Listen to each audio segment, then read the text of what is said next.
The worst grade school shooting in U.S. history, at least 27 dead, 20 children, 7 adults, including the principal. And the gunman killed himself. One of the earliest incidents took place in 1966 at the University of Texas in Austin, where a gunman positioned himself on the observation deck of the UT Tower and took aim at people below. He killed 14 people and injured 31 others until police were able to locate him and shoot him to death. 2 teenagers went on a shooting spree at Columbine High School in Colorado in April 1999. They killed 13 people before taking their own lives, but they left 24 others injured and a nation devastated. In March 2005, a 16-year-old stole police weapons from his grandfather and went to Red Lake Senior High School in Minnesota, where he killed 7 people and wounded 5 others before taking his own life. The deadliest U.S. school shooting in modern history took place at Virginia Tech in April 2007, when a student killed 32 people across the campus and injured 17 others. He also shot himself to death. In April of 2012, a gunman stood up during class at Oikos University, a Korean Christian school, and ordered people up against a wall. According to witnesses, he killed 7 people and fled the campus. He was sentenced to life in prison without the possibility of parole. And in December of that year, a gunman killed his own mother and then took weapons to Sandy Hook Elementary School in Connecticut, where he killed 20 children, 6 adults, and also himself. 17 people shot to death at Marjory Stoneman Douglas High School in Parkland, Florida, are the latest victims of gun violence in a long line of shootings. Funeral services began for the victims of the shooting at Marjory Stoneman Douglas High School in Florida. We're going to take a moment now to remember each of the 17 who were killed on Thursday, including the staff who helped save students' lives. Aaron Feiss was the beloved football coach who used his body to shield students from the shooter. Chris Hickson was the athletic director at Marjory Stoneman Douglas, and 35-year-old geography teacher Scott Beagle was trying to lock a classroom door when he was killed. Alyssa Alhadel, Luke Hoyer, and Jamie Guttenberg, Nicholas Dward had already committed to suicide.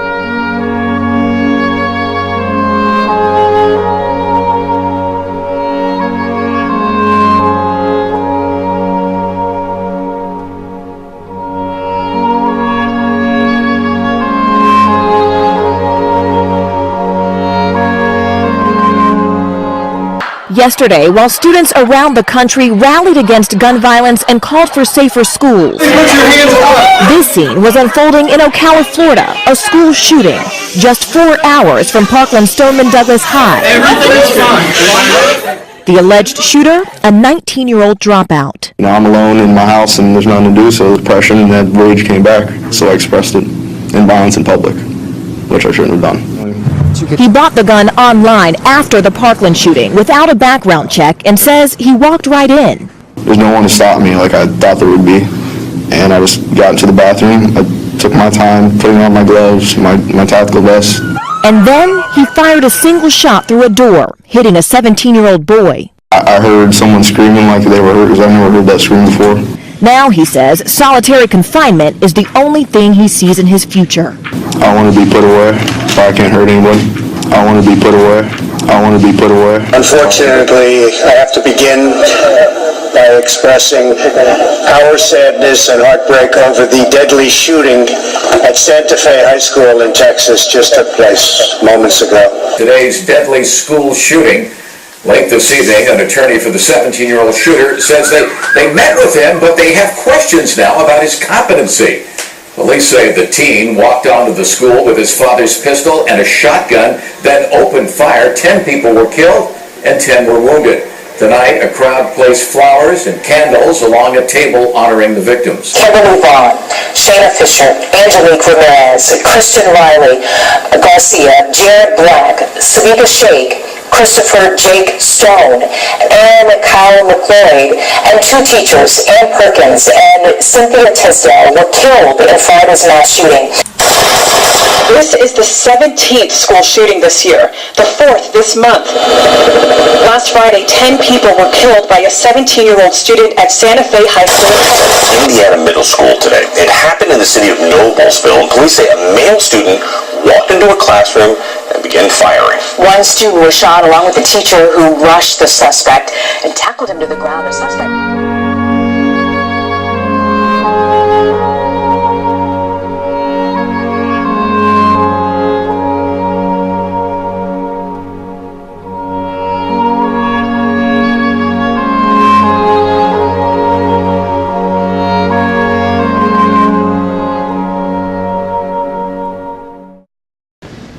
I think that the unfortunate part of the safety issue is this black mark of school shootings.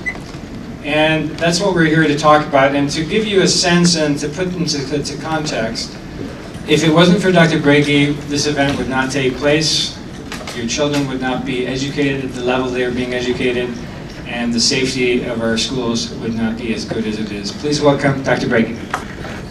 This clip that you just saw, I asked to preview the clip before it was shown, and so just 2 weeks ago, they sent me the clip that was just shown to you, except that they had to add 2 additional school shooting events onto the clip in the last couple of weeks. I almost wish that I was speaking to you before that clip, because that clip gets to me every single time. As the superintendent here in Beverly Hills Unified, my primary role and function is to improve the teaching and learning experiences for all of our students. And what's happened over the last 5-10 years is that my role has changed significantly, whereas if we can't provide a safe learning environment for our students, we can't provide that robust level of teaching and learning happening. This has to come first. And I'm very proud to work in a school district that is putting this first and foremost and in the center of all of our work. And in order to do that, a superintendent works very closely with their Board of Education members. And we have a board member that's here today, Isabel Hacker. She can just wave her hand there. She's here, and she is very helpful and very confident about supporting the work that we're doing for school safety. And we're doing some pretty great things. We're one of the first school districts that I'm aware of in the entire country where we have hired a director of school safety. So we have somebody at the cabinet level on my team where their first and foremost job is student safety at each of our school buildings. I'm very proud of that. He's here today as well, and his name is Chris Hertz. And Chris, you're out there somewhere? He's right there. We intend on being leaders in the country when it comes to school safety. So of course, when this offer came to me personally, I could not turn it down. So I want to just extend my welcome on behalf of Beverly Hills Unified, and thank you very much for being here. So what I want to do first before we get started is just to acknowledge the people that helped make this event possible. There are those who have helped as supporters to make this event possible, starting with the Beverly Hills Police Department and Fire Department, the Maple Counseling Center, the Beverly Hills Chamber of Commerce, Beverly Hills Courier.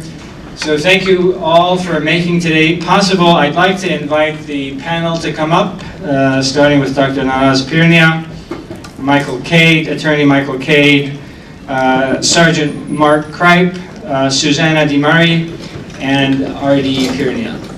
The reason why we're doing this is to try and understand why these shootings are taking place, how we can all become more aware of the signs so that we could do something, and what are some of the underlying issues that we need to address. So we're going to start first with Attorney Michael Cade, who has, before becoming an attorney, spent 5 years at the LA Police Department.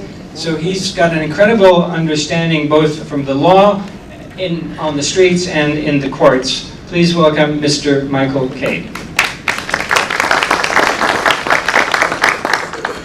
First of all, thank you for being here.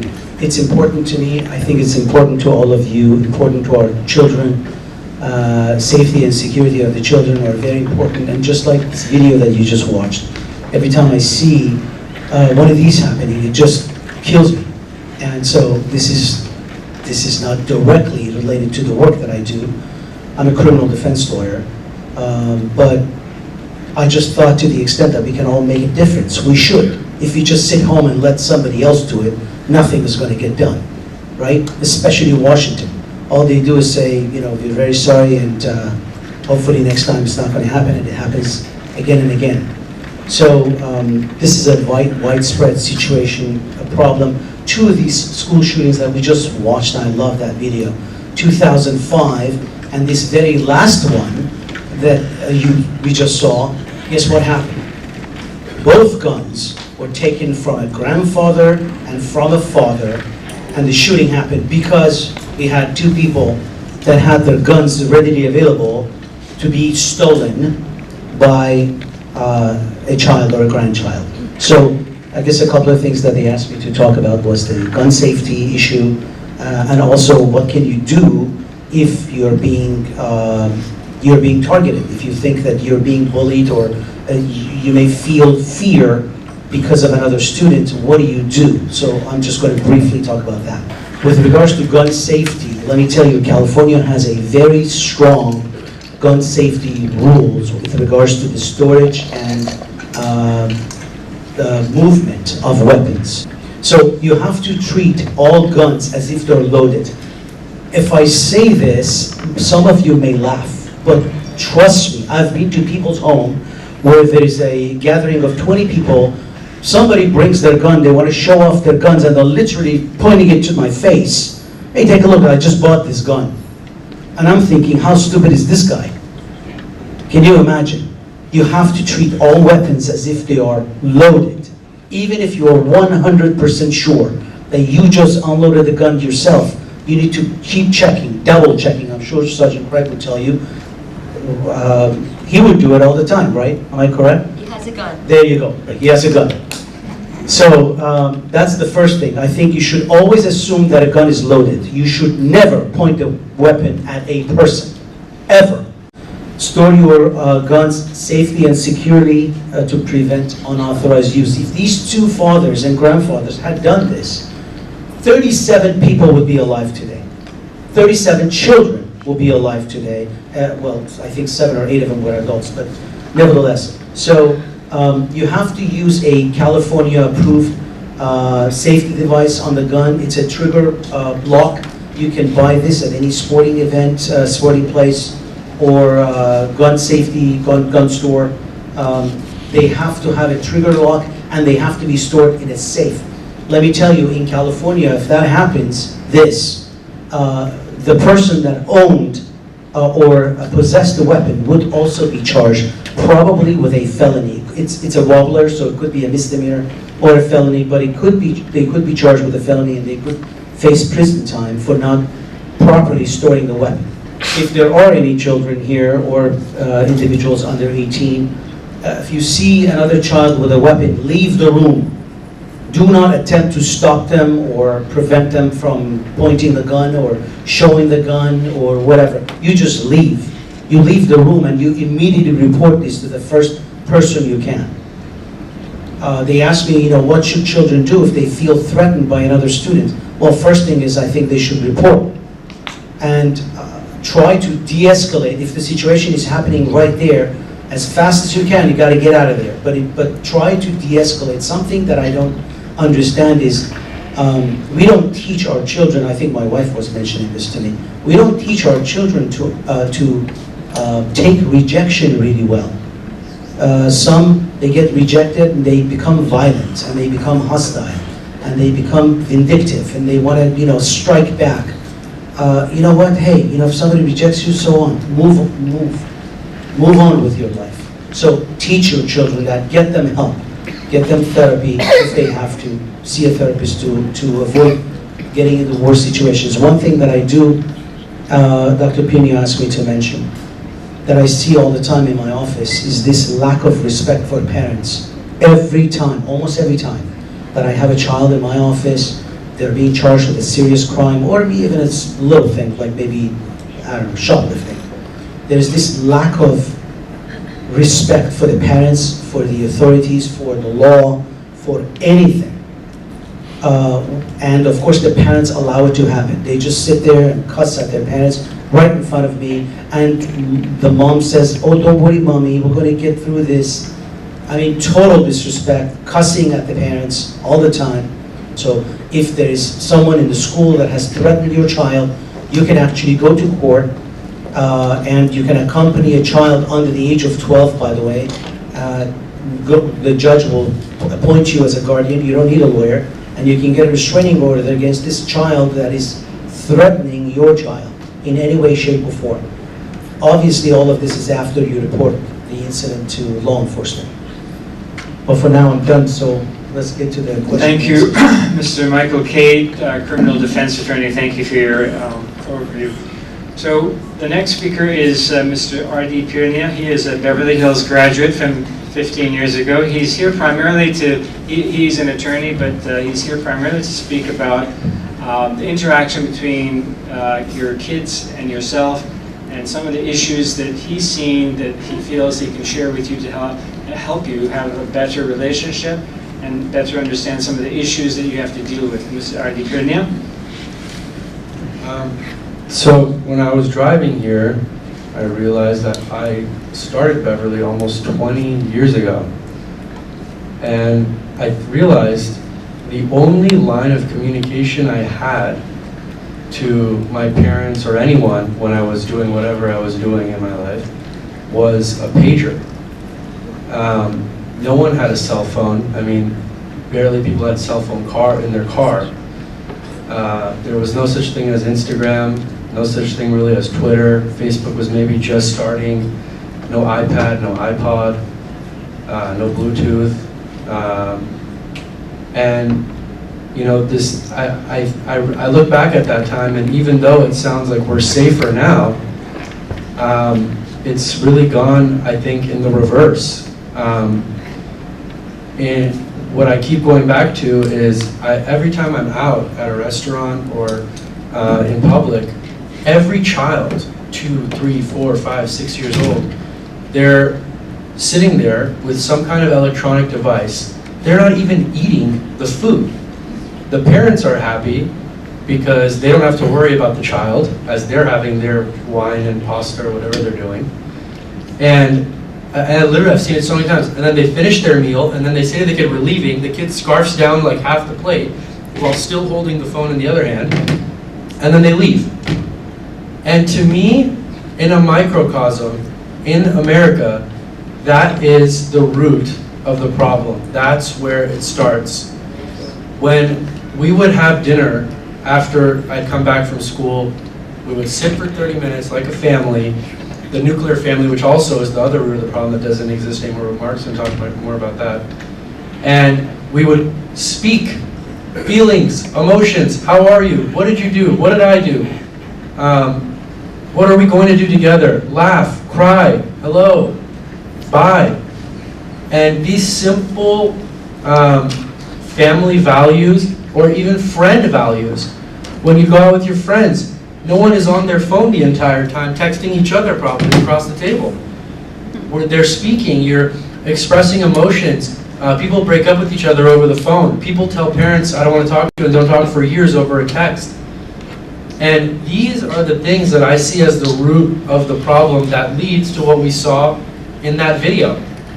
If your kids from 2 to 6 years old are only doing electronic things, and then from 6 to 15 are sitting in their room shooting people all day and night, what do you expect is going to happen?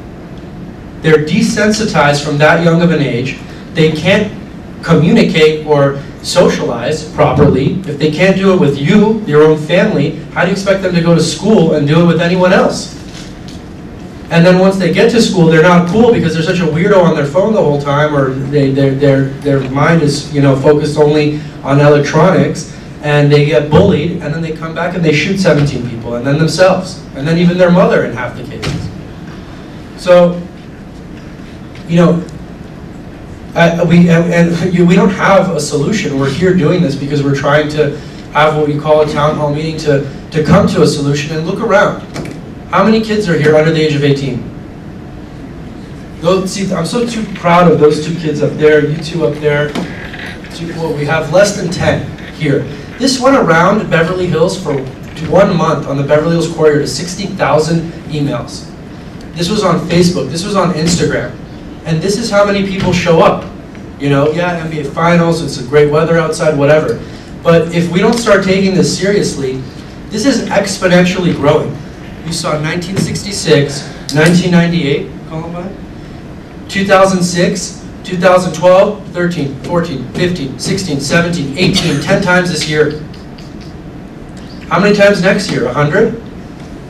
Everyone needs to wake up. As a community, we know that most likely our kids have the kind of structure where probably not going to be a shooter, but they could be the target of one, and even better, they are smart enough and raised well enough and intuitive enough as a culture to think this person might be a shooter.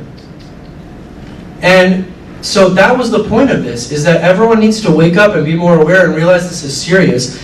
And again, you know, there's so many adults here, and they're doing this for us. They're not in school. They're not in high school anymore.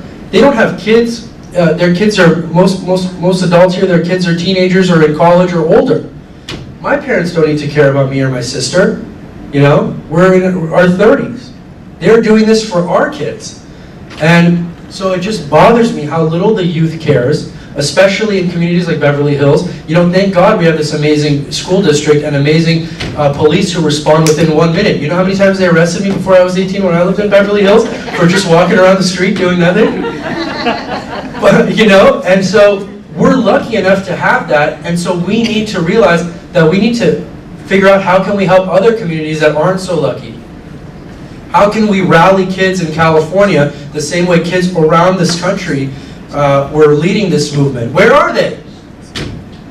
You know, because it hasn't happened here, because it hasn't happened within a 10-mile vicinity of us, we're just going to say, oh, it's probably not going to happen. So anyway, I'm going to stop ranting. But just my other point that I also wanted to make is, with guns, my opinion is, a reality check we all need to accept is, in America, guns are not going to go away. Okay, it's not going to be like Australia where everyone's going to come and turn in 1 million guns and be like, here, you know, everyone can have them back. But that's just never going to happen. So when we go to a solution and when we look at the root of the problem, it's not the guns. It's the kids, what happened to them, and how did they get the guns, and why did they want the guns.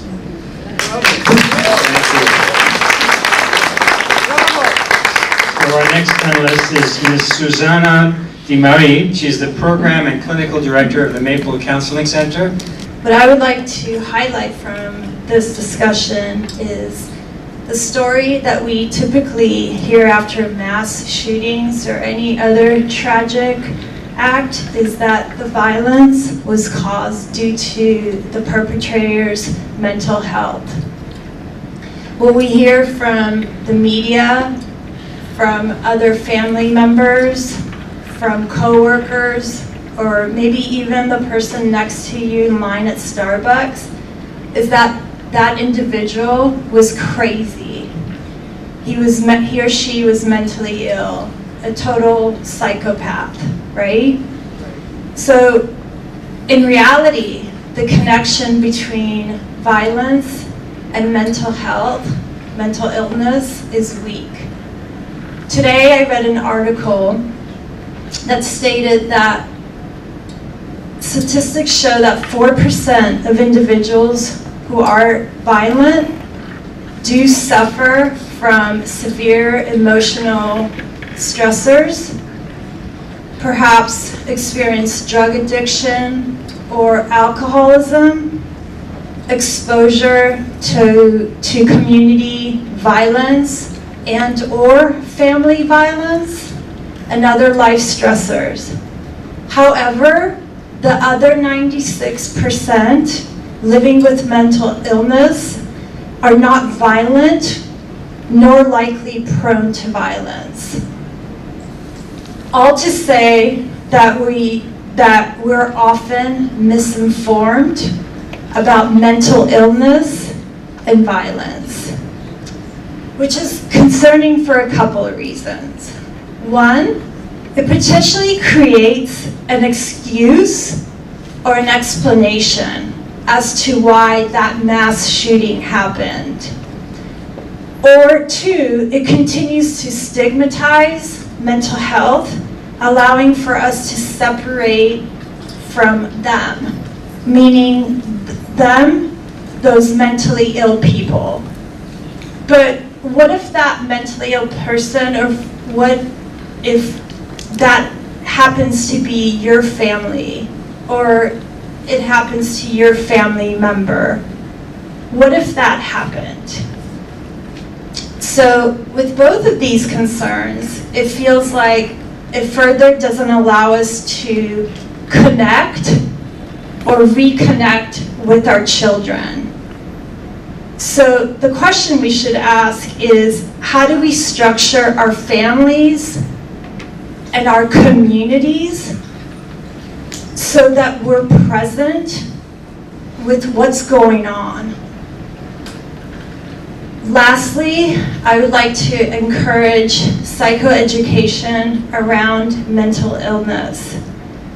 But most importantly, I would like to encourage reaching out to your community, to your school, to find out and to reach out to, for any resources that may be available for your family or for your child.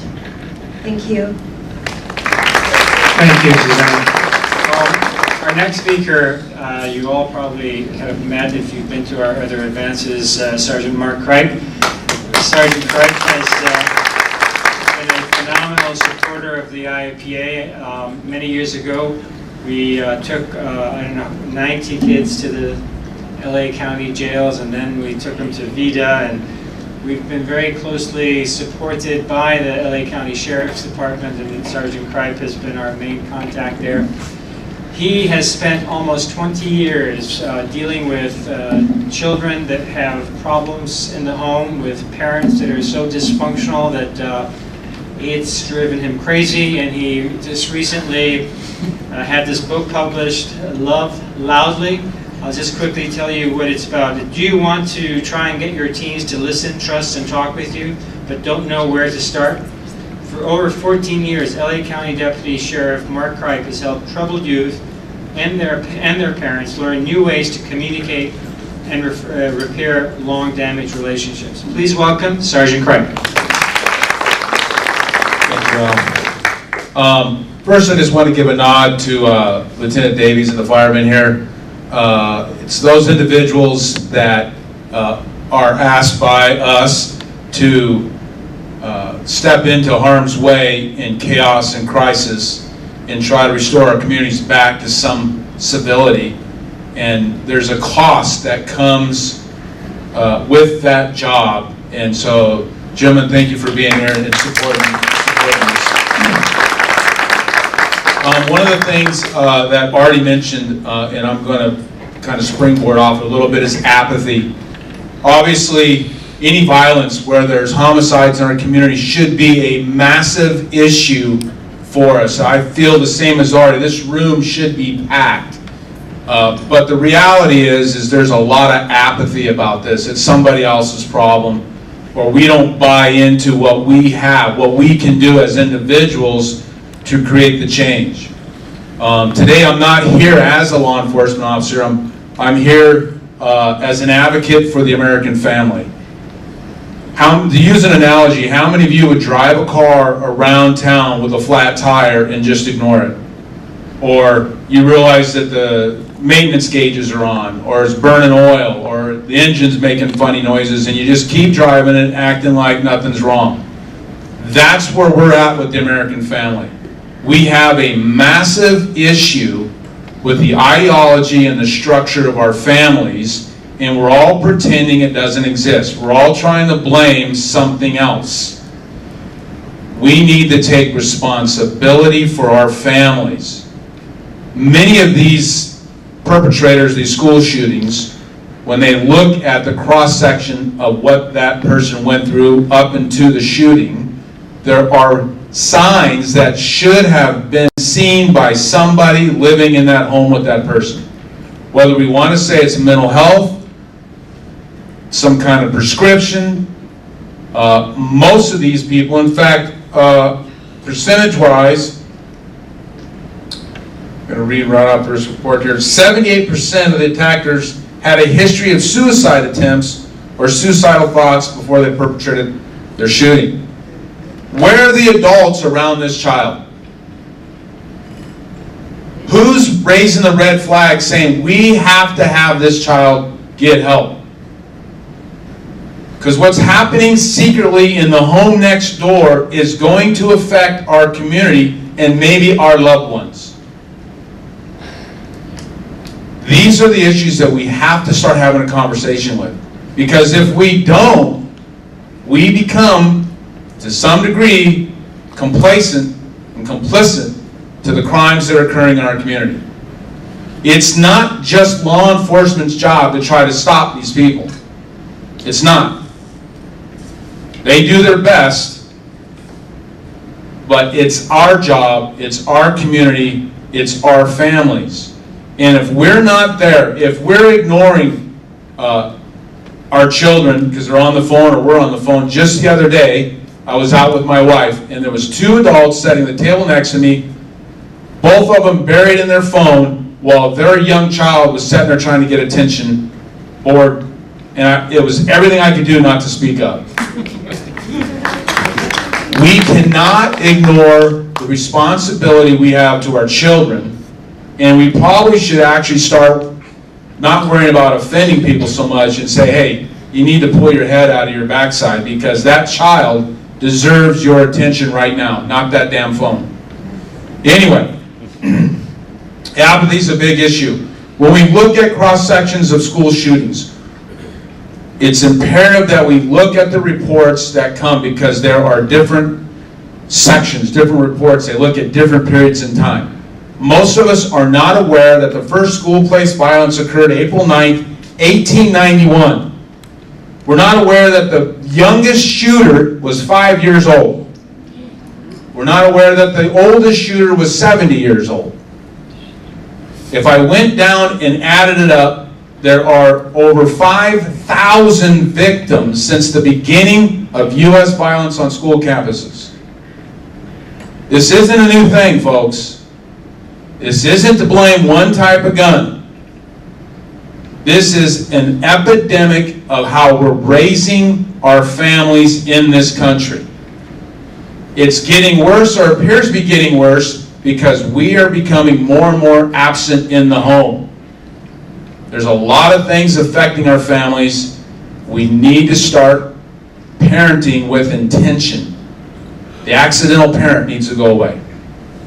Your next speaker is Dr. Nanaz Pirnia. She is the founder, president of the IAPA, a psychoneuroTherapist. I'm sure you all know her.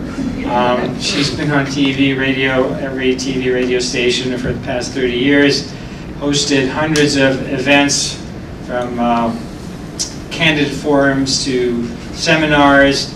I've stopped introducing myself. I just say I'm Nanaz's husband. Hello everyone, and thank you for coming. It means a lot to me to see your faces. A lot of you, for 35 years we worked together, and a lot of friends and clients and everyone. I appreciate it. I want to tell you that this situation bothered me so much. I don't think our kids should go to school and be afraid of shooting or try to have to do a lockdown drill instead of learning. And it made me to start talking with Dr. Brady and bringing everyone together. There must be a reason that America has 58 times more school shooting and violence compared to other countries. And I, as a psychoneurotherapist and as a family marriage therapist, I tried to make a sense of why and what and how and what are the alarming signs. So I'm going to say it faster because then we have question and answer and it's interactive. But in my opinion, there are 5 inducers maybe and promoters that we have this increasement in violence. And it's not one factor or another, it's a compilation of many factors. In this age that, as a brain doctor, we call it the age of anxiety. Number 1 is trauma, abuse, and neglect. Everything we talked about starts at home with parents. And when we do the brain map now and we understand the relationship between our brain connections and how we feel and we think and we act, any childhood traumatic experience, including us adults, will matter to the brain and will damage the brain cells in some areas. It impacts the physical, psychological, social, emotional development of children and adults. And unlike what we think, or we used to say that time will heal, time will never heal the brain trauma. Out of all the traumas, physical, sexual, social, emotional, has the most severe damage to our brain cells. That's why if I ask you where you were on 9/11, you know. But if I say what did you do on 9/10, you don't. So trauma sits in the brain. And we have about 35 million kids that are traumatized up to age 18. Either it's family violence, it's the breakups, it's broken homes, it's the lack of respect and communication and connection, it's the technology. And what happens is that trauma affects the front of the brain and where we call hippocampus, which deals with cognition and memory. And it also, unfortunately, damages the amygdala, or emotion center. So kids that you see, that they go shooting, there must be a beginning at someone's home with all the trauma, whether it's environmental, whether it's psychological, whether it's because of peer pressure or peer rejection or technology, but that adds up. Trauma interrupts the brain development. Most of the shooters, I looked back at their history, there has been sign of abuse, incest, neglect, loneliness, isolation, anger, and dysfunctional families. 2/3 of the shooters that I studied were either bullied, teased, or they were abused. Signs are noticeable. As Sergeant and everyone else said, please watch for the signs and give a nurturing environment to your kids. I see enough of kids bullying their parents, being disrespectful, and then they're overly judged. They get everything they want. And they sit in a room, they're in isolation, and then they go to school, and if these kids are doing bizarre behavior, what the teacher would do is to maybe the kids should sit in the corner, or leave the room, or suspended. So we need to have a better look at this situation. And I want to ask our teenagers, the youth. I see a lot of disaster because you think that if you tell someone, if you see someone, it's tattletelling, snitching. I promise you that if you see a sign, every single shooter has told someone, a friend, in the family there were signs, or online, kids knew, somebody knew. And please, there is a time that you need to talk. Number 2 is medications, drugs, and alcohol. The brain gets affected by using drugs. And yes, Marijuana is a drug. Marijuana has THC. THC is the only compartment of the tree that sits in the brain every time we smoke. It sits in the brain between the cells for 30 days, eating all the hormones and proteins and nutrients. The younger we are, the more the brain cells get damaged, and they stop growing to the front of the to the front of the brain, where we can think, make decisions, act, think before acting, problem solving, and having a good CEO. I want to tell you that 2 million kids from birth and to age 17 are over-medicated in this country, and 80% of adults in this country are taking some sort of a medication that it has mind-altering effect. Please visit my site, Mind Therapy Center. Today, we can brain map, we can understand and evaluate the reason for the imbalances between the brain cells, and we can understand why kids are angry, why they're craving, why they have anxiety, why they have trauma. Brain is neuroplastic, meaning that brain is flexible, and with the right attention and brain therapy, it heals itself. Brain is epigenetic. That means that if we're born to a father who is alcoholic, I'm not going to be an alcoholic, because with the brain games, we can change. Today, we have so many psychoactive drugs available, almost free, easy to call, easy to get, that our kids are becoming affected by using these drugs. I want to tell you that I had a 14-year-old in my office a few days ago, and he was on an ADD medication, high dose, and he was on an antidepressant, and on top of it, his sister, who's 16, convinced his parents that she has a backache and she is smoking marijuana in the house every day and sharing it with the brother. And then the brother goes crazy, goes to school, tries to hit someone, and then he doesn't get the grades and they come to me. Social media, online, TV violence. We are all addicted to technology. Our kids, teenagers, 40 hours a week on electronics.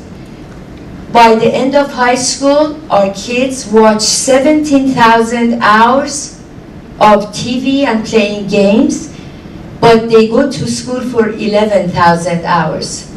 And guess how many hours they communicate with parents by the end of the school year? Less than 100 hours. We need to change that. The video games, before the 9/11, they had a video games that kids would destroy the Twin Towers.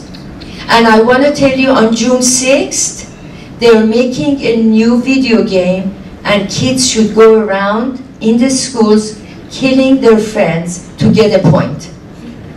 So we have to work on empathy. The problem with the brain is that when kids sit at home, teenagers sit at home, they use their finger, they use the left side of the brain, which has to do with IQ. So they get smarter, they have good eye-hand motor coordination, they are doing great job with learning. But what we're missing, in my opinion, and is the problem, is that the EQ, the emotional intelligence, which is on the right side of the brain, feeling, empathy, feeling someone else's feelings, thinking about how this person may be affected. Emotions, these are all gone. So we are raising kids, and we're also being affected by having IQ and not enough EQ, which we don't have time, I will talk about it later. And I want to tell you the mental health I'm so happy Susanna is here. Just remember that mental health, people that are mentally ill, the last thing they do is to go shoot someone. What happens is that it's a combination of so many things. Let's say a kid is different, a kid is depressed, and then they use some heavy-duty medication on him, then he goes to school, then he gets bullied, rejected, he gets ridiculed, he's lonely, isolated, everything comes together to play the part. And I want to tell you that my biggest and most important suggestion to our schools is that we have 1/3 of our kids in districts everywhere that they won't even have time to be evaluated if there is a problem. The other 1/3, no one talks about anything at home or school, or we forget about them, and only 1/3 gets the right treatment. Parents and schools should come together, and I'm offering my help and everyone else's who's in the field of mental health, that we in each district as therapists connect with our schools and help the school to, when they see something, they refer and use our resources voluntarily part-time, and together we make sure that we're not missing even one kid when the kid is different or isolated or not well. I'm offering this. I'm sure Susanna and everyone else in the mental health, we should start raising our voice and helping to connect. I'm so happy you are here, and hopefully we will answer some more questions. Thanks for being here. Big round of applause for our